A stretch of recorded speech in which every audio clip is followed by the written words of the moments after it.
Continuamos con la serie en el libro de Santiago. La guía trae la serie viendo los males, unas actividades pecaminosas, nocivas que la iglesia estaba practicando, y la trae de una manera sistemática, pero yo cambié el orden que la guía traía para irnos capítulo por capítulo. Y por eso es que hoy regresamos a la lección, a la primera incluso que traía la guía, para de allí comenzar la enseñanza de hoy en el capítulo 4. Los que tienen su guía es la lección número 14, causas de la violencia en la comunidad de fe. El capítulo 3 de Santiago termina hablando acerca de la sabiduría que es de lo alto.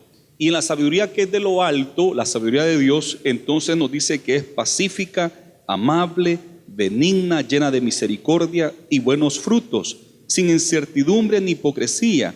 Y el fruto de justicia se siembra en paz para aquellos que hacen la paz. Entonces terminamos en una nota de paz, de buenos frutos, de misericordia, de amabilidad, sin hipocresía.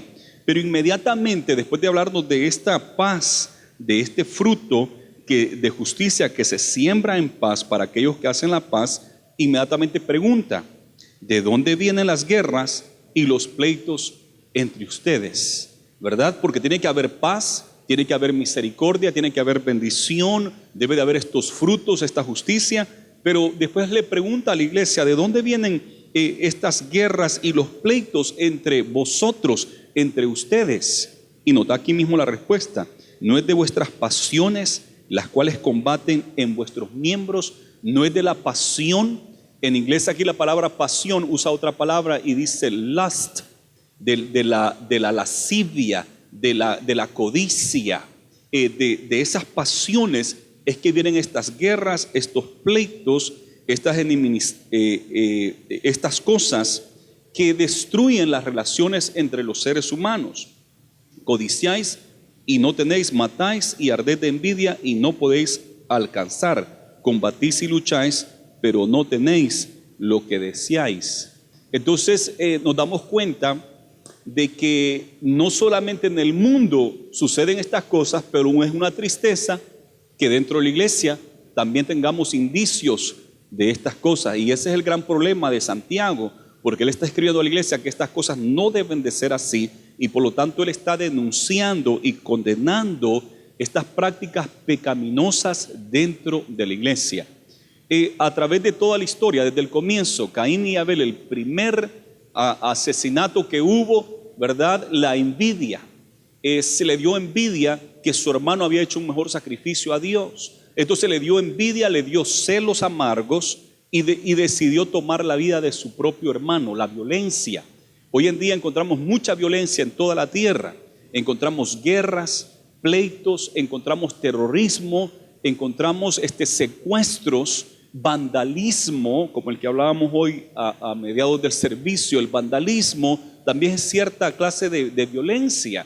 Entonces la gente, el mundo está bien dado a la violencia, a estos pleitos. ¿Y de dónde vienen? De las pasiones del ser humano. Viene de la codicia del hombre y de la mujer. Y esa es la raíz de todos estos males: el amor al dinero, la codicia, el querer tener. Entonces encontramos que las guerras, los pleitos, los secuestros y toda esta clase de violencia tienen que ver con la codicia, tienen que ver con el querer tener. Pero ¿qué sucede? La gente no llega a tener lo que desea y se pelea y hace esto y aquello, y no puede disfrutar, no puede tener paz, y no puede tener también estas cosas que anhela. Y debemos de estar de acuerdo con Santiago que así mismo es la situación. Es por la codicia que la gente allá afuera hace hasta guerras, nación contra nación, guerras civiles por obtener el poder, por obtener el control, ¿verdad? Una idea política contra otra idea política, ideologías, y se levantan uno contra el otro en guerras para tomar el control del país, guerras civiles y guerras naciones contra naciones. La codicia, ¿qué problema es esta situación en el corazón del ser humano? Pero más triste aún saber que dentro de la iglesia también se pueden dar estas cosas. Eso es lo triste, eso es lo difícil de comprender, que cómo es posible que en la iglesia también se den, cuando la iglesia debe de ser un ejemplo de vivir vidas en paz, vidas con misericordia. En el mundo allá afuera está tambaleando los valores, lo que es los valores, la moralidad está tambaleando.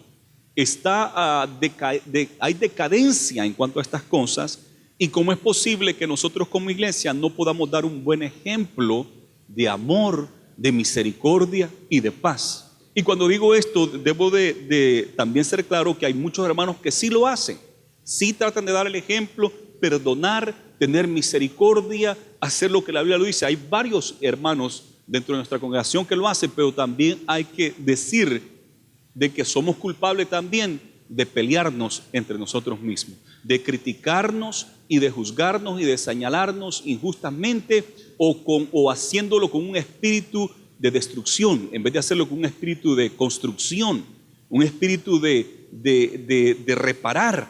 No queremos más bien reparar, sino que queremos señalárselo en su cara para avergonzarlo y hacerlo sentir mal, pero no para que se arrepienta o cambie, sino que buscamos nomás dañarle, pegarle de regreso, ¿verdad? Y no debe de ser así, no debe de ser así en la iglesia, porque si el mundo está tambaleando con los valores y la moralidad, nosotros debemos de ser un pueblo que da el ejemplo de cómo vivir en paz. El mundo nos está viendo, el mundo desea la paz, el mundo desea la misericordia, el gozo, la bendición de Dios, y nosotros debemos de ser ese ejemplo para ellos. Nos dice aquí al final de que no pedís, no estás orando, no pedís a Dios, no pides a Dios. Entonces no se está orando. Algunos no están orando y por eso están actuando así. Cuando hay rencor, envidia, pleito, celo, examínese y se dará cuenta que usted casi no ha orado, y por eso es que anda actuando de esa manera, la falta de oración. Pero en algunos casos nos dice el versículo 3, pedís y no recibís, porque pedís mal para gastar en vuestros deleites. Otros sí piden, otros sí están orando, pero ¿qué dice acá? Piden mal, porque piden ¿para qué? ¿Para qué dice? Para gastar en vuestros deleites. Entonces algunos están pidiendo, están orando, pero ¿sabe qué sucede? Oran: Señor, que se haga mi voluntad. Así como yo hago mi voluntad con mí mismo, que así la gente haga mi voluntad. Pero recordemos que la oración no es para que se haga mi voluntad, para que se lleven a cabo mis deseos, sino que la oración es para que se haga la voluntad ¿de quién? De Dios. Porque Jesús, cuando nos enseñó a orar, dijo que oráramos así: Padre nuestro que estás en los cielos, santificado sea tu nombre, venga tu reino y hágase tu voluntad, así como se hace en el cielo, aquí también en la tierra. Entonces la oración es para que la voluntad de Dios se lleve a cabo en nuestras vidas, que los propósitos de Dios, la voluntad de Dios se lleve a cabo en nuestras vidas, en nuestras familias y en el mundo. Para eso es la oración. Pero nosotros somos culpables de cambiar la oración a que la oración sea para que se haga mi voluntad. Nosotros a los recién convertidos les enseñamos que hay que depender de Cristo en la oración, y le decimos de que ahora debe de aprender a orar, que es hablar con Dios, y que todo lo que necesita a través de la oración lo puede obtener. No todo lo que desea, no, lo que necesita. Primero necesita una vida fuerte espiritual, necesita una vida en paz con la familia, y claro que necesita cosas materiales. El pan nuestro de cada día, dánoslo hoy, dijo Jesús, hablando de las cosas materiales. Es cierto que se necesitan, pero el problema es cuando nosotros creemos en las cosas que deseamos y estamos buscando nuestra propia voluntad en las cosas que nosotros deseamos. Y tenemos que tener cuidado con eso, porque en sí la oración es para que se haga la voluntad de Dios, no nuestra voluntad. Aquí lo que estamos viendo en esta clase de oración es una clase de oración egoísta. Es una clase de oración que está pensando en sí mismo. Entonces el hermano o la hermana puede pensar, Dios mío, yo quiero ese carro nuevecito que acaba de salir, pero qué elegante carro, qué bonito fuera llegar a la escuela en ese carro y que todos los compañeros me miren estacionándome, bajándome del carro, ¿verdad? Qué bonito fuera ir cruising cuando está la hora, el tráfico más fuerte, para que todo el mundo me mire bajo las ventanas y que me miren que voy cruising, voy ahí en mi carro, bien lujoso. Y entonces usted ora al Señor, Señor, yo quiero ese carro, dame ese carro. Y por ahí también usted puede hacer un compromiso con Dios, un bargain. Puede usted a hablar con Dios para hacer un compromiso, ¿no? Un acuerdo. Y le dice, Señor, si me das ese carro, yo te prometo que voy a llevar a las personas a la iglesia. El domingo voy a buscar siempre a alguien para darle raite, ¿verdad? Y usted puede orar, Señor, yo te prometo que si me das ese carro, voy a llevar gente a la iglesia en ese carro. Pero lo que no le dice, lo que está pensando adentro, y me voy a pasear en las tardes en ese carro para que todo el mundo me mire. Entonces está orando de una manera egoísta, y dentro de usted lo que de verdad quiere para ese carro es para que la gente lo vea, para usted disfrutarlo. Entonces es una manera egoísta. Dice, pedís, pero pedís mal. Yo creo que debemos de pedirle al Señor, Señor, yo quiero este carro, pero que se haga tu voluntad. Si tú no me quieres dar ese carro, está bien, ¿verdad? Porque hay que presentarlo al Señor. Yo deseo esto, me encantaría tener este gran carro de lujo o esta cosa, pero si no es tu voluntad, también estoy tranquilo, ¿verdad? Si no es de Dios, amén, no hay problema, ¿verdad? Porque lo que queremos es que se haga la voluntad de Dios. Dios sabe si es bueno para nosotros o no es bueno para nosotros, y Él nos lo va a dar conforme a su voluntad, ¿verdad? Hay veces que la respuesta de la oración es no, no te voy a dar eso. ¿Y qué tenemos que hacer nosotros? Patalear, relinchar, irnos de la iglesia, dejar de amar a Dios porque no nos dio lo que nosotros queríamos. De ninguna manera. Si la respuesta de Dios es no, y nosotros tranquilos, porque tenemos un corazón dispuesto para amar y glorificar a Dios, no un corazón egoísta que busca lo suyo propio. Sabe que aún en la oración por la salvación de los hijos, el padre y la madre se puede hacer una oración egoísta. Se da cuenta que su hijo está llegando muy noche, se da cuenta de que tiene malas amistades y empieza a orar, Señor, mira a mis hijos, mira a mi hijo, esas malas amistades que tiene, está llegando demasiado tarde, hay peligro que algo le pase mal, Señor, mira, yo te pido que tú lo salves, que quites la venda de sus ojos, que pueda venir al conocimiento tuyo, que pueda caminar contigo. Y usted empieza a pensar, porque si lo llegan a echar preso, qué vergüenza la que voy a sufrir en la iglesia, voy a pasar una gran vergüenza en el trabajo, si en eso sale en el periódico y todo el mundo se da cuenta que es mi hijo, qué vergüenza. Entonces, Señor, salva a mi hijo para que yo no tenga que pasar vergüenza. Entonces ya es una oración egoísta, porque lo que está pensando es que yo no quiero pasar vergüenza, yo no quiero ser incomodado, yo no quiero vivir la vergüenza. Y ya dejó de ser una oración a favor de su hijo, por el amor a su hijo y para que su hijo esté bien delante del Señor, sino que pasó a ser una oración egoísta. Yo no quiero pasar la vergüenza y por eso quiero que lo salves. Una esposa ora por su esposo que se salve y ora, Señor, que mi esposo se salve. Sería bonito que los dos fuéramos a la iglesia, que se siente a la par mía, que me trate mejor, ¿verdad? Eso sería bonito, porque ya si es cristiano, ya no me va a tratar como me trata, sino que me va a tratar mejor. Y empieza a hacer una oración ya más egoísta, pensando en los beneficios de ella y no pensando en de que él esté en peligro y que su alma se puede condenar en el infierno. Y ya no está orando más bien por el amor a que él se salve y que no se vaya al infierno, sino que está orando para que la trate mejor, para que yo me sienta bien, para que yo llegue de la mano con él a la iglesia y la gente me pueda ver. Entonces ese es el problema de la oración, cuando nosotros enfocamos nuestra oración hacia nosotros, buscando nuestros propios beneficios, y eso se hace una oración egoísta.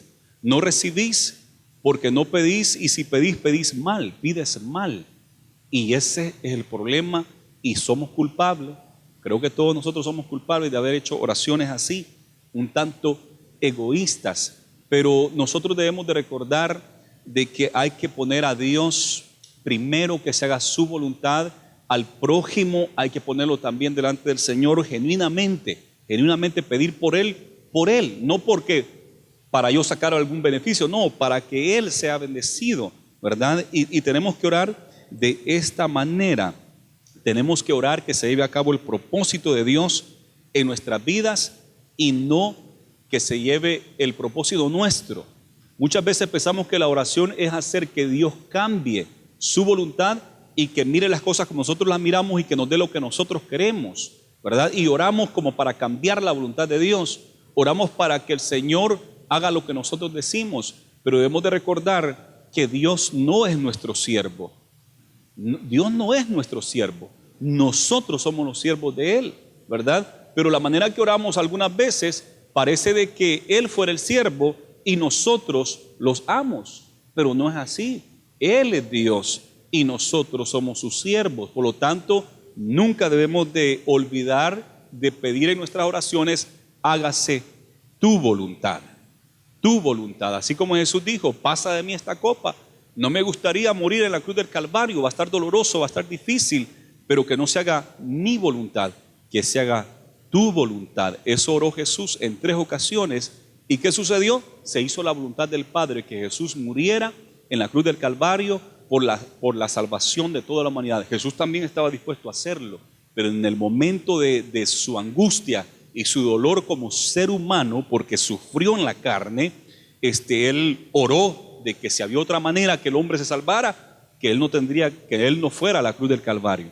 Pero estoy dispuesto a hacer tu voluntad. Así dijo Jesús, pero hágase tu voluntad. Estoy dispuesto a someterme a tu voluntad, dándonos un gran ejemplo a nosotros de cómo debemos de hacer la voluntad de Dios. Debemos de recordar de que Jesús nos dijo: el que quiera ser mi discípulo, el que quiera venir en pos de mí, niéguese a sí mismo, tome su cruz cada día y sígame. Y como cristianos tenemos que recordar esto, tenemos que negarnos a nosotros mismos, tomar nuestra cruz y seguir al Señor. Y ese es el Evangelio. Ese es el Evangelio de Cristo Jesús. A alguna gente le gusta escuchar un evangelio más cómodo, un evangelio que le hable más de ganancias económicas y de grandezas y de gloria, pero la verdad es que Jesús dijo: el que quiera seguirme, niéguese a sí mismo, tome su cruz y sígame. Ese es el Evangelio de Cristo Jesús. Y es cierto que hay bendiciones, porque lo hay, pero hay que recordar bien de que tenemos que poner en prioridad, tenemos que tener prioridades y poner a Dios primero antes que a nosotros. Y esa debe ser la manera, porque de otra manera, ¿qué va a haber en nuestro corazón? Estas pasiones, estas codicias, y esas pasiones y esas codicias son las que llevan a la guerra, al pleito, a las divisiones, a las contiendas. Y por eso es que tenemos que limpiarnos de la codicia, de la lascivia, del lust, de estas pasiones. Debemos de limpiarnos de eso, porque de otra manera nos llevaría a estos pleitos y a estas contiendas. Continúa diciendo el Santiago acá en el versículo 4: oh almas adúlteras, oh almas adúlteras. Y acá cuando dice oh almas adúlteras, no está hablando de un adulterio sexual, de una infidelidad que el esposo o la esposa haga en contra de su cónyuge, sino que está hablando de un adulterio espiritual. La Biblia habla bastante acerca del adulterio sexual, ¿verdad? Pero aquí directamente está hablando de un adulterio espiritual. Oh almas adúlteras, ¿no sabéis que la amistad del mundo es enemistad contra Dios? Cualquiera pues que quiera ser amigo del mundo se constituye enemigo de Dios. En el Antiguo Testamento encontramos de que Dios muchas veces se refirió al pecado de Israel como adulterio espiritual, como una fornicación espiritual. Porque Dios les había dicho: hay un solo y verdadero Dios. Yo soy el Dios de ustedes, yo soy el Dios que hizo los cielos y la tierra, y no van a tener dioses ajenos delante de mí. No se van a hacer imágenes de nada de lo que está en el cielo ni en la tierra, ni se van a postrar delante de esas imágenes para adorarlas, para pedirles a esas cosas. Y Israel lo que hacía es que quería adorar a Dios, pero al mismo tiempo quería tener sus dioses y adoraba a diferentes dioses al mismo tiempo. Y por eso es que el Señor se refería a ellos como una nación adúltera, espiritualmente hablando. Pero acá ahora esa palabra de adulterio se le aplica a la iglesia o almas adúlteras que no saben que la amistad con el mundo se convierte en enemistad con Dios. El que quiera ser amigo del mundo, nos dice acá, se constituye enemigo de Dios. Hay dos reinos en esta tierra. Hay dos reinos que operan aquí en este mundo. Uno es el reino de Dios, el reino de luz, el reino de verdad. Y el otro reino que está operando aquí en esta tierra es el reino de tinieblas, el reino de maldad. Y su gobernante principal se conoce como Satanás o el diablo. Dios, cuando hizo al hombre, dijo: vamos a hacer al hombre a imagen y semejanza nuestra. Y lo vamos a poner para que gobierne, para que se enseñoree, para que dirija a los animales, los peces, las aves, todo el planeta Tierra. Él va a ser el que va a controlar, a dominar, a gobernar. Pero la Biblia también nos enseña un principio, que cuando uno obedece a una persona, a un amo, se convierte siervo de esa persona o de ese amo. Dios dio un solo mandamiento le dio Dios a Adán y a Eva: no comerás del árbol de la ciencia del bien y del mal. Uno solo. ¿Y qué sucede? Viene Satanás y se engaña a Eva y le dice un montón de cosas y la convence. ¿Y qué sucede?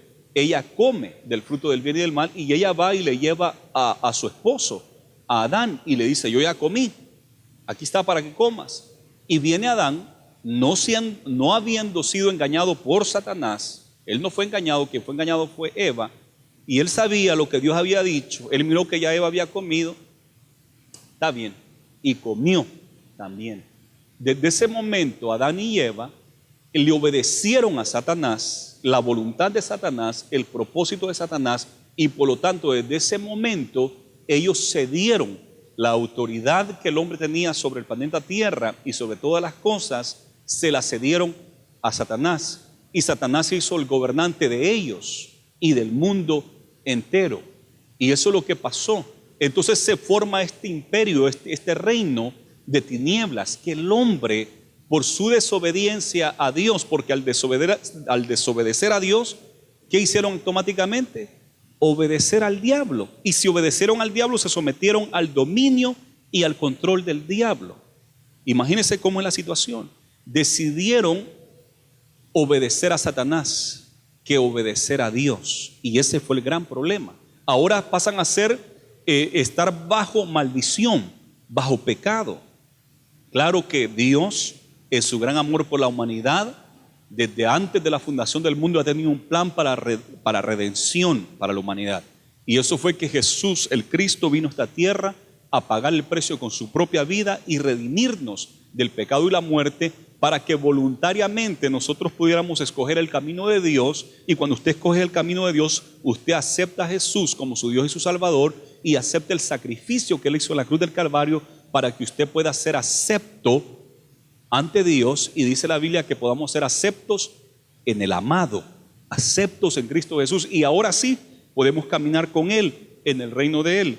Por eso es que Pablo dijo esto, él dio testimonio de esto en Hechos capítulo 26.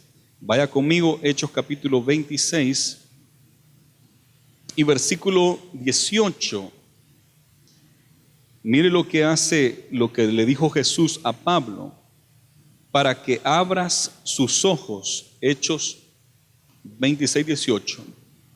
Jesús estaba enviando a Pablo a los gentiles para que abra sus ojos, para que se conviertan de las tinieblas a la luz y de la potestad de Satanás a Dios, para que reciban por la fe que es en mí perdón de pecados y herencia entre los santificados. Dios mandaba a Pablo para que se predicara, para que la gente abriera sus ojos, porque estaban cegados, que abrieran sus ojos y para que se convirtieran de las tinieblas, del imperio de las tinieblas al imperio de la luz, de las tinieblas a la luz, y de la potestad de Satanás, estar bajo el dominio, bajo la potestad, la autoridad de Satanás, a estar debajo de la potestad de Dios, la autoridad de Dios.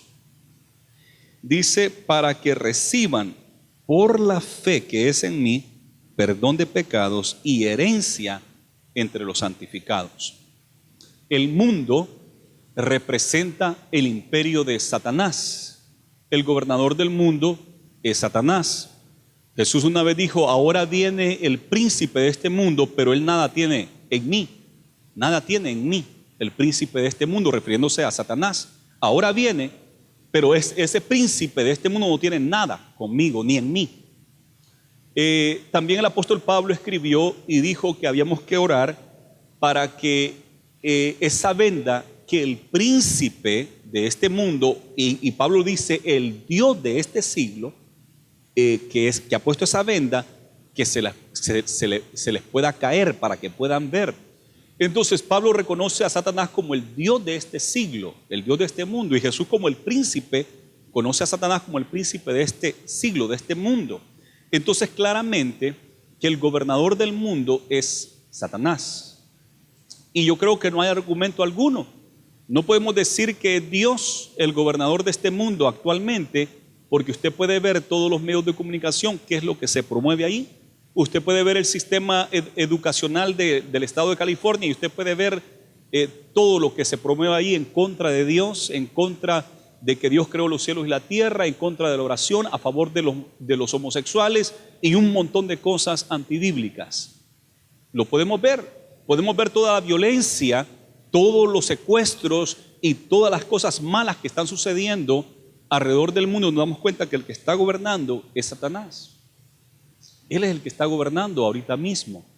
Jesús ya pagó el precio y está dando tiempo que la gente se arrepienta, porque déjeme decirle que viene el día en que Jesús va a gobernar en esta tierra, y claramente establece la Biblia que toda rodilla se doblará y toda lengua confesará que Jesús es el Señor. Ahora, nosotros lo hemos hecho voluntariamente, doblamos nuestra rodilla y confesamos que Jesús es el Señor y es nuestro Señor y Salvador. Pero viene el día en que la humanidad tendrá que hacerlo a la fuerza, cuando se den cuenta, cuando Jesús regrese por segunda vez, y van a tener que decir verdaderamente que Jesús es el Señor, y van a tener que confesarlo y van a tener que doblar sus rodillas, pero será muy tarde, porque eso será la fuerza ya al final. Pero ahora el Señor quiere que voluntariamente, que escojamos voluntariamente servir al Señor.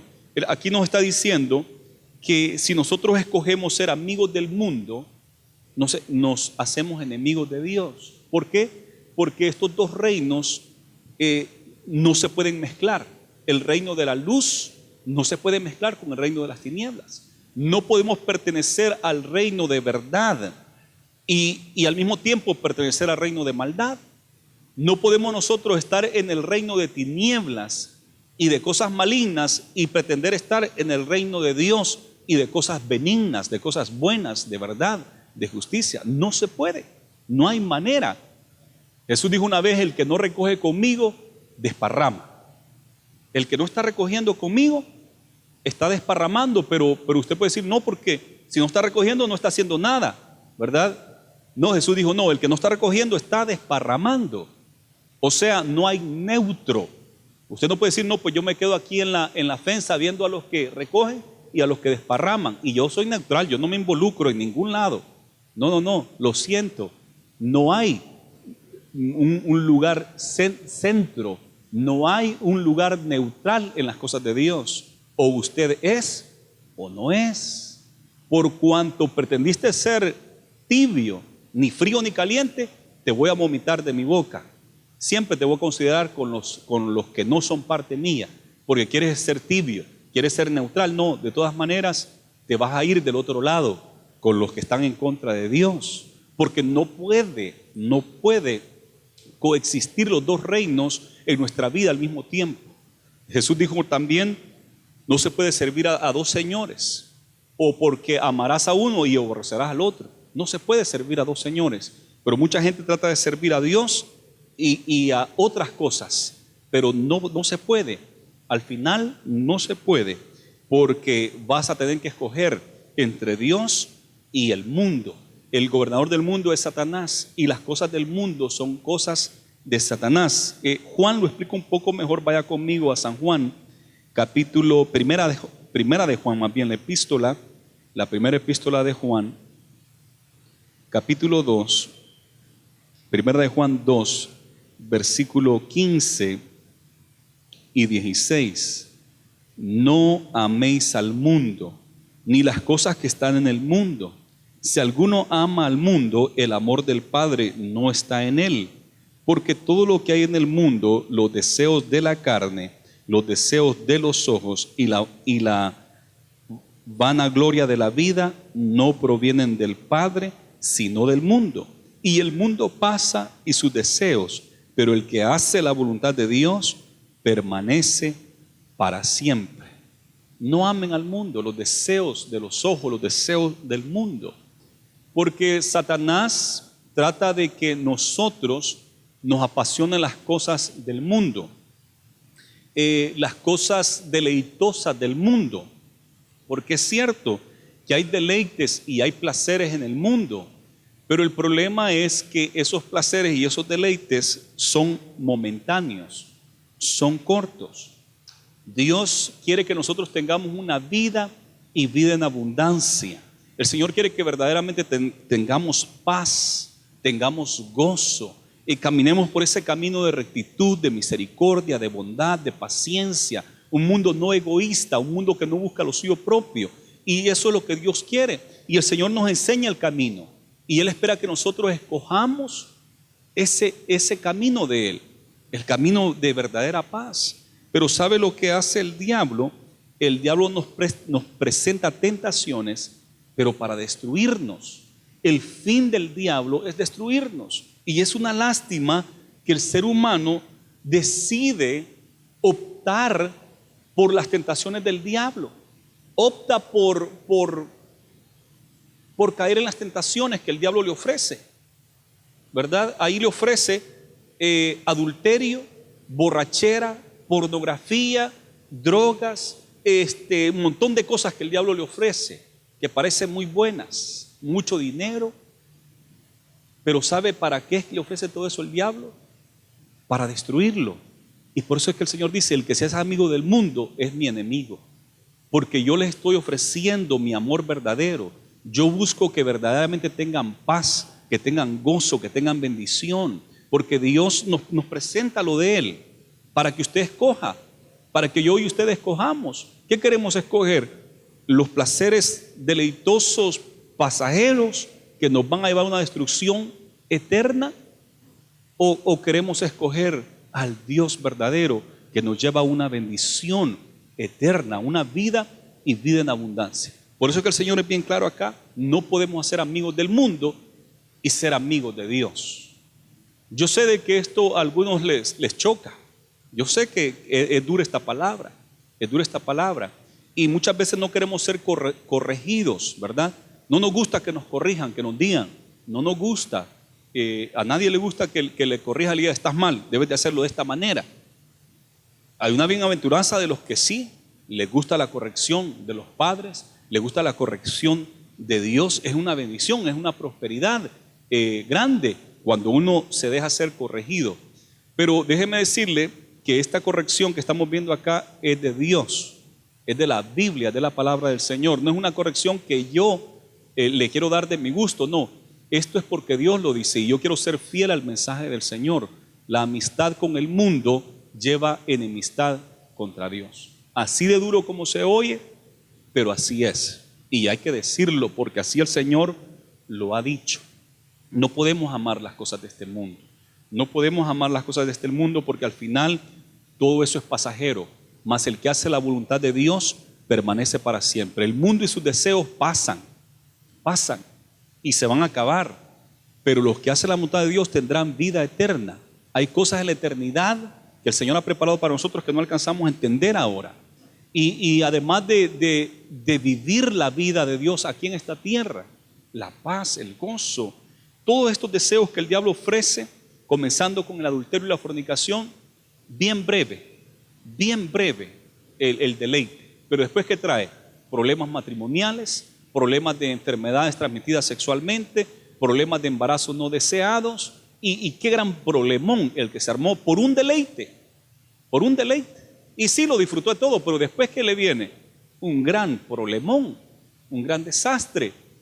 Igual en todos los pecados. Esos son pasajeros, todas esas cosas. Por eso que no podemos amar las cosas del mundo. Tenemos que amar las cosas de Dios, las cosas del reino de Dios. Y continúa diciendo acá: ¿o pensáis que la Escritura dice en vano, el Espíritu que Él ha hecho morar en nosotros nos anhela celosamente? ¿Será que en vano se escribió eso de que el Espíritu que mora en nosotros, el Espíritu Santo, nos anhela celosamente? En el capítulo 3, antes, el capítulo anterior, en el versículo 15, o más bien 16, dice: porque donde hay celos y contención, ahí hay perturbación. Y entonces miramos los celos de una manera mala, ¿verdad? La Biblia habla en contra de los celos, pero también la Biblia nos habla de un celo que es sano, un celo que es bueno. Y aquí nos dice que el Espíritu Santo que mora en nosotros nos anhela celosamente. Hay un celo que es malo, diabólico, maligno, y hay un celo que es bueno y que es de Dios. Entonces, y hay que comprender esto. Nosotros, cuando la gente dice tengo celos de esa persona, ¿verdad? O tiene celos de esa persona porque ha prosperado, porque le va bien, entonces le da celos de. Pero la Biblia nos enseña de que Él nos tiene celos por nosotros. No tiene celos de nosotros. No es que Dios le da celos de nosotros, no, tiene celos por nosotros. Uno puede tener un celo por alguien, ¿verdad? Dios tiene un celo por nosotros para que nosotros seamos bendecidos. Y no le gusta cuando nosotros queremos seguir al diablo y al mundo, y a Él le da celos. ¿Por qué le da celos? No le da celos del diablo, no, le da celos por nosotros. A nosotros nos está celando, no al diablo. Tengo celos por ustedes, no tengo celos del diablo, no. Tengo celos por ustedes porque yo quiero que a ustedes les vaya bien, que ustedes sean bendecidos, que ustedes sean protegidos, que tengan la vida eterna. Entonces Dios tiene celos por nosotros para que nos vaya bien. No celos del diablo, ni celos de los dioses paganos, ni celos de nosotros. Y yo creo que esa es la diferencia. Cuando alguien tiene celos de alguien, ese es el problema. Pero yo puedo tener celo por alguien, yo puedo tener un celo para que esa persona camine bien, que sus hijos estén en paz. Tengo celo por su matrimonio, que esté en paz, que estén bendecidos, que caminen juntos, ¿verdad? Y a uno le puede dar un celo así como pastor, como hermano en Cristo, darnos un celo por la obra de Dios, un celo por la casa de Dios, un celo por las familias, que no las desbarate el diablo, que no venga un falso profeta y los destruya y los lleve por el mal camino, ¿verdad? Entonces nos da celo por la iglesia, buscando algo bueno para la iglesia, que tengan lo bueno, no celos de que tengan algo bueno. ¿Entienden la diferencia? El celo de y el celo por. Dios tiene un celo por nosotros. Y es malo cuando nosotros tenemos celos de alguien, eso es malo. Tener celos de, debemos de tener celos por, ¿verdad? Que de cuidarnos los unos a los otros, que no nos desviemos, y debemos de tener un celo por su casa, un celo por su palabra.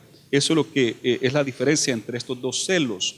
Quería mencionar eso aquí, porque el Espíritu Santo nos cela y Dios nos cela también a nosotros. Dice el versículo 6, pero Él da mayor gracia. Por esto dice, Dios resiste a los soberbios y da gracia a los humildes. Pero el Señor da mayor gracia. El que ama al mundo, el que quiere ser amigo del mundo, se hace enemigo de Dios. Pero Dios da mayor gracia. Y cuando hablamos de estos mensajes duros, porque son duros, pero también siempre aparece la gracia.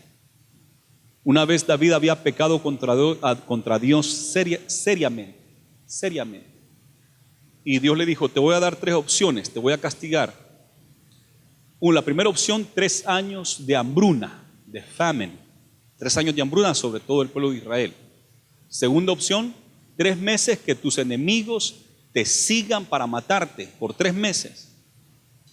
O tercero, que la mano de Dios sea sobre tu nación por 3 días.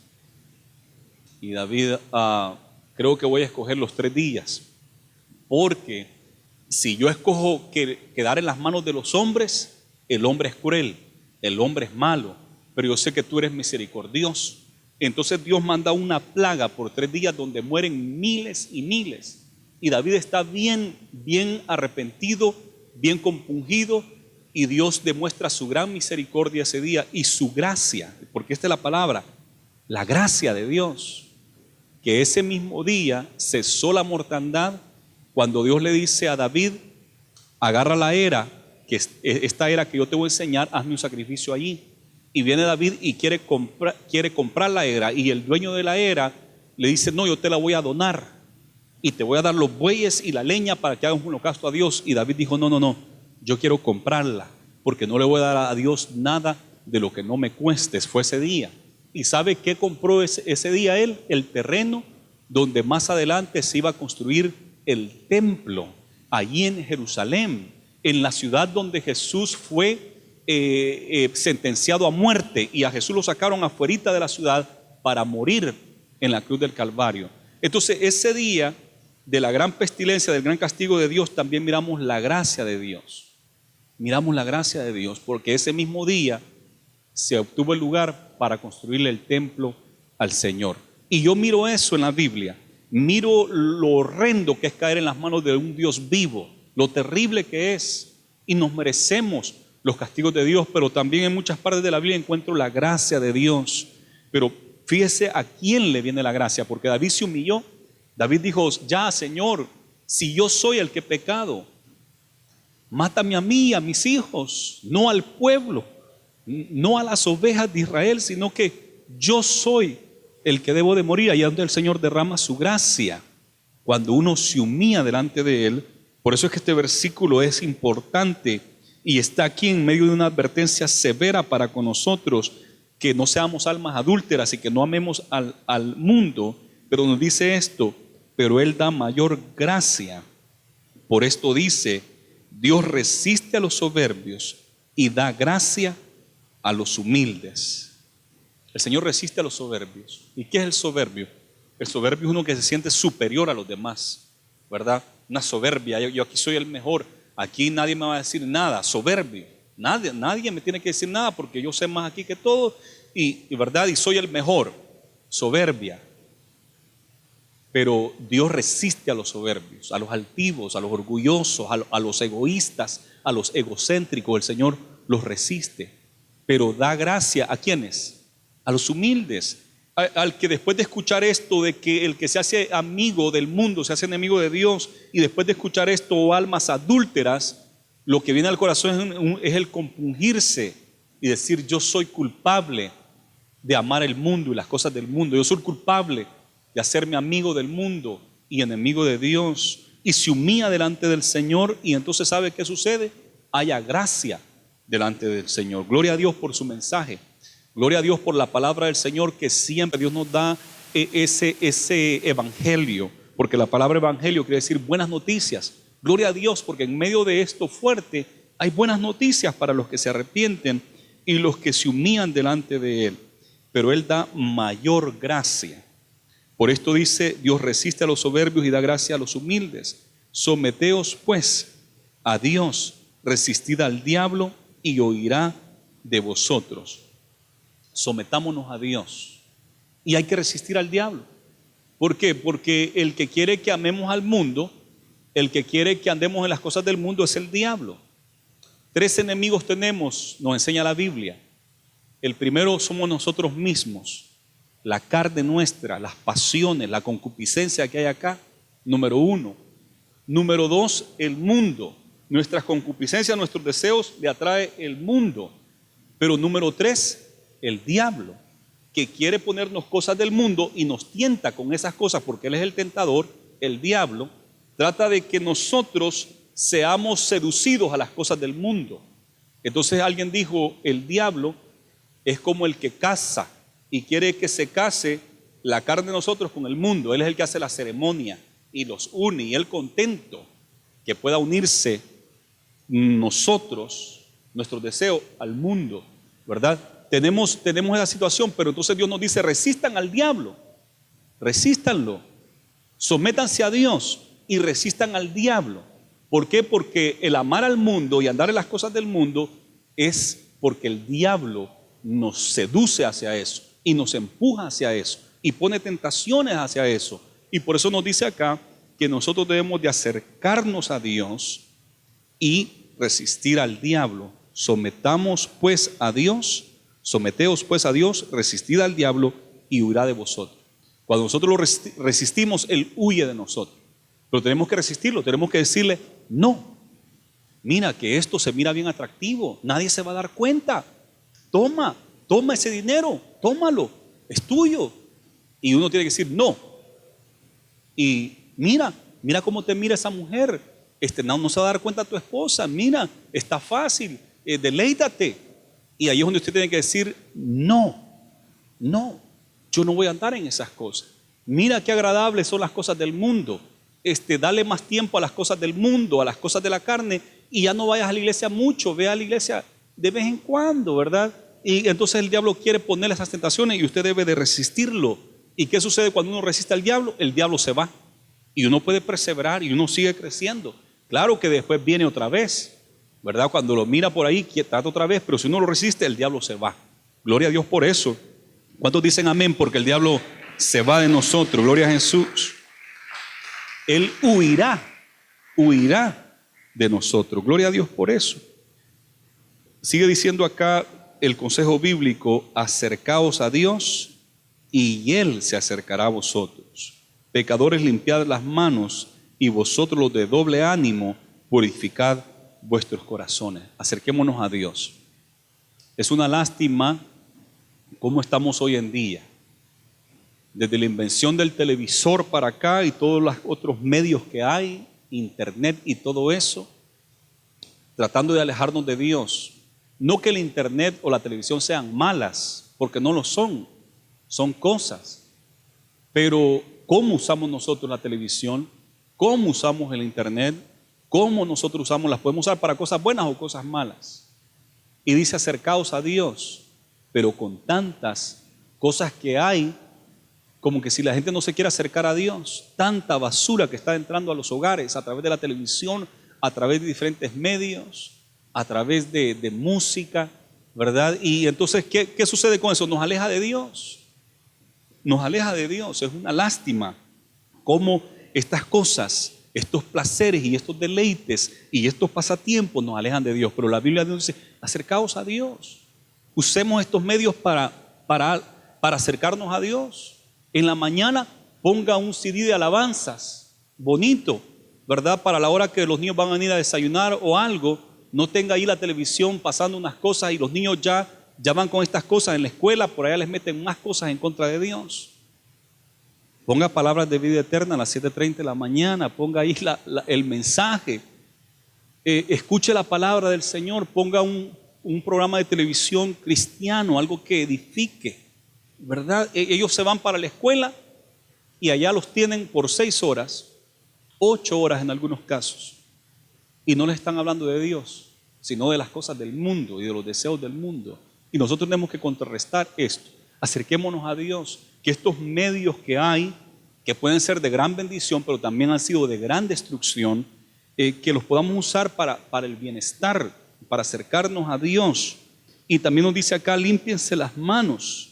Y nos dice, ustedes de doble ánimo, purificad vuestros corazones. Ustedes de corazón dividido. El corazón está dividido. Me gusta la palabra del Señor. Yo sé que Él es verdadero. Yo quiero ser salvo y yo quiero servirle. Pero es que también me encanta el mundo.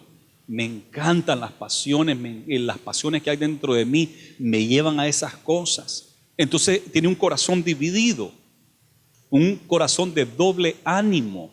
De repente quiere servir al Señor y de repente quiere andar en las cosas del mundo. Un corazón dividido, un doble ánimo.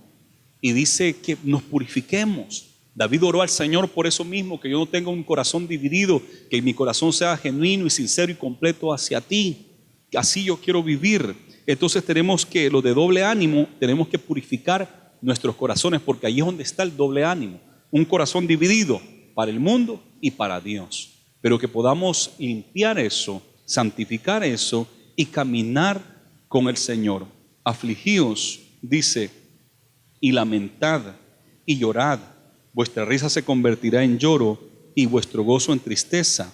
Humillaos delante del Señor y Él os exaltará. Afligíos y lamentad, porque esa risa que le da a usted allá con las cosas del mundo, con los amigos, después se va a convertir en llanto. Esas cosas, quizás muy divertidas, esos chistes de doble sentido, sexuales y otras cosas más, y le da risa a usted, después se va a convertir en llanto eso. Después se va a convertir en llanto. Los muchachos oyen en la casa esa clase de música, esa clase de lenguaje, crecen y después los padres los miran ahí en la calle, de adúlteros, de violentos, y se preguntan cómo es que mis hijos se hicieron así, ¿verdad? ¿Cómo es que ellos son así? Yo no les di ese ejemplo. Pero toda la música que les ponía mundana y la manera que usted hablaba y todas las cosas que hacía, y después se preguntan cómo es que mis hijos son así. ¿Cómo no van a ser así? Si lo que uno siembra, eso cosecha. Esa risa que ahora les da con las cosas perversas, después lo van a lamentar. Me acuerdo hace muchos años, un papá y una mamá divirtiéndose con su hijo. Estaba de moda un canto que decía: yo no quiero ir a la escuela, yo quiero jugar fútbol. Y era como un niño el que lo cantaba: yo no quiero a la escuela, quiero jugar fútbol y no sé qué. Y como estilo así, ¿verdad?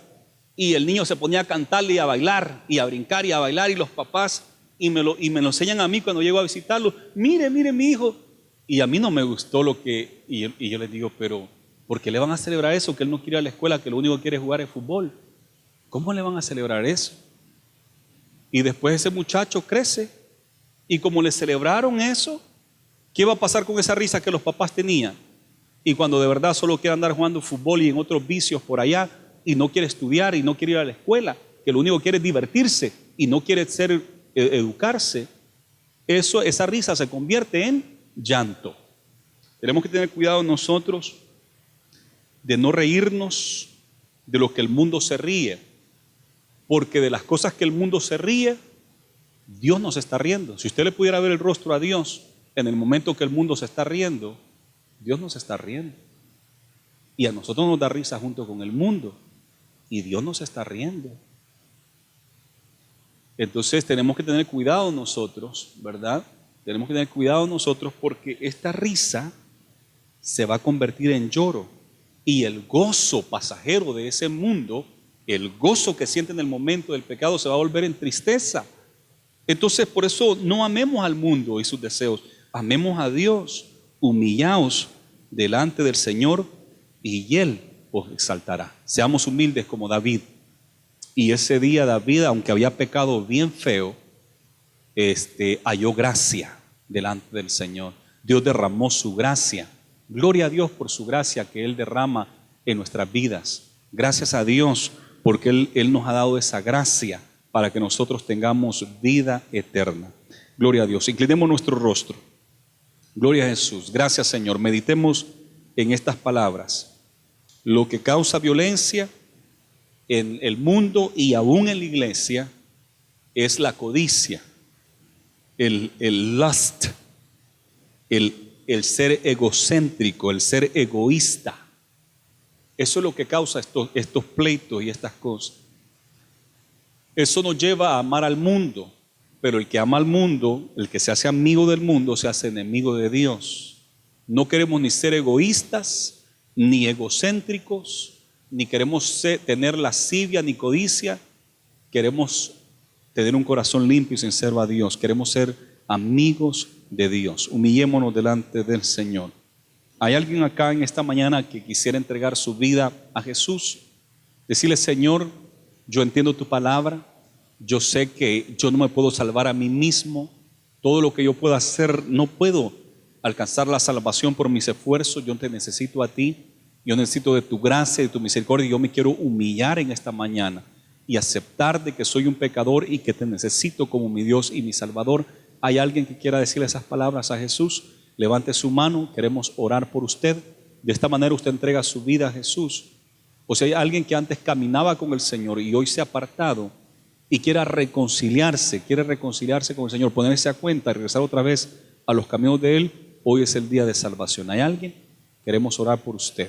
Palabras de vida eterna, a cargo de Harry Marroquín, pastor de la Iglesia de Dios Pentecostal MI. Jesucristo te llama tiernamente, te perdona y te da la salvación. Si desea visitarnos o escribirnos, esta es nuestra dirección: 800 Monterrey Street, Bakersfield, California, 93305. Para más información, llame por favor al 661-327-5521